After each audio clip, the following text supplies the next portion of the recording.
Selamat datang kembali di sesi pembahasan mendalam kita.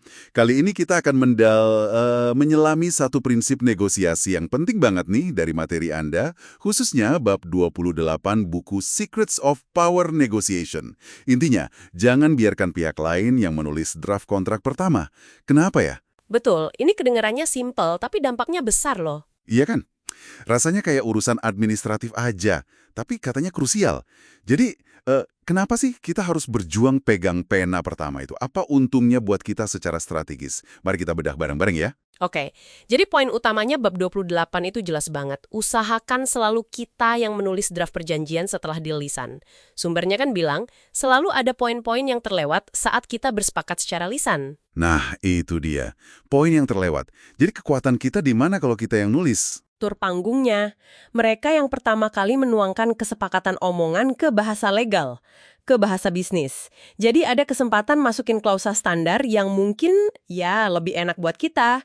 Atau cara nulis kalimatnya itu bisa ngebentuk cara pandang orang terhadap isunya. Oh, jadi bisa mengarahkan gitu ya? Betul.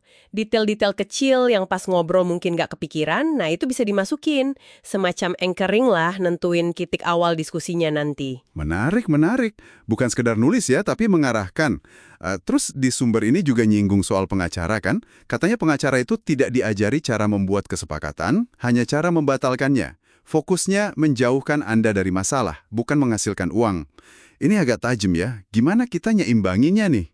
Kita kan butuh perjanjiannya sah secara hukum, tapi juga mau kontrol draftnya. Nah ini nuansa yang penting banget, jelas. Perjanjian harus sah, harus kuat. Peran pengacara buat ngecek aspek legalnya itu ya wajib. Tapi, bab 28 ini menekankan, inisiatif nulis draft awal itu sebaiknya di kita, sebagai negosiator. Karena kita yang paling paham detail bisnisnya. Apa aja yang sebenarnya disepakati pas ngobrol tadi? Oke, jadi kita yang bikin kerangkanya dulu ya? Iya, biarkan pengacara masuk buat nyempurnain. Mastiin hukumnya beres, setelah kerangka bisnisnya jadi di draft awal kita. Jangan dari nol kita serahin ke mereka, karena fokus mereka kan beda. Mereka jaga dari resiko, kita ngejar hasil dealnya. Gitu loh. Masuk akal. Tapi, gimana kalau pihak lain yang ngotot gitu, mau nulis draft? Kan sering juga kejadian. Kita harus ekstra waspada. Waktu nge-review draft dari mereka harus teliti banget. Jangan coba poin besarnya aja. Bab selanjutnya, bab 29 itu kan juga sempat disinggung sedikit ya. Ngingetin bahaya di era digital sekarang. Oh iya, kenapa itu? Gampang banget loh ngubah beberapa kata atau nyelipin klausa kecil di dokumen digital. Apalagi kalau revisinya bolak-balik terus fitur track changes nggak dipakai bener. Wah, bisa nggak ketahuan ya? Bisa banget. Perubahan halus gitu bisa lolos. Jadi ya itu, baca tiap kata, pikirin implikasinya. Beban ngeceknya jadi di kita. Oke. Risiko digital ini perlu dicatat. Nah, balik ke bab 28 tadi, ada langkah praktisnya juga kan biar kita bisa ambil kendali penulisan ini? Ada, betul. Jadi bukan cuma niat, tapi ada persiapannya. Bab itu nyaranin beberapa hal. Pertama, bikin catatan super detail pas negosiasi lisan. Jangan ngandelin ingatan. Penting itu, sering lupa detail kecil. Banget. Kedua, begitu di lisan, langsung tulis draftnya. Jangan ditunda-tunda, nanti momentumnya hilang, interpretasinya bisa beda. Oke, catat detail, langsung tulis. Ada lagi? Ketiga, minta kolega atau tim yang ikut negosiasi buat ngecek catatan kita sebelum nulis draft, biar pastiin nggak ada yang kelewat atau beda persepsi.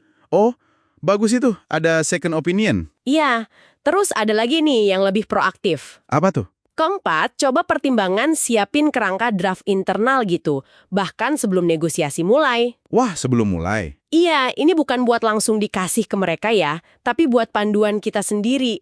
Mikirin klausa ideal kita apa, strukturnya gimana. Ini bantu kita fokus pas negosiasi, dan nanti nulis draftnya jadi lebih cepat. Intinya sih, persiapan, kecepatan, sama inisiatif. Ngerti. Jadi, ngontrol proses nulis draft ini bukan cuma soal nyelipin pasal diam-diam ya, tapi lebih ke pegang kendali ceritanya, mastiin lengkap, jelas, dan jaga momentum biar hasilnya sesuai kesepakatan lisan kita. Tepat sekali. Ini soal akurasi dan melindungi kepentingan kita. Memastikan apa yang udah susah payah dinegosiasikan itu benar-benar tertuang di kertas. Dan ya itu tadi, keuntungan psikologis sama proseduralnya itu ada kalau kita yang nulis pertama. Sip, jelas banget poinnya.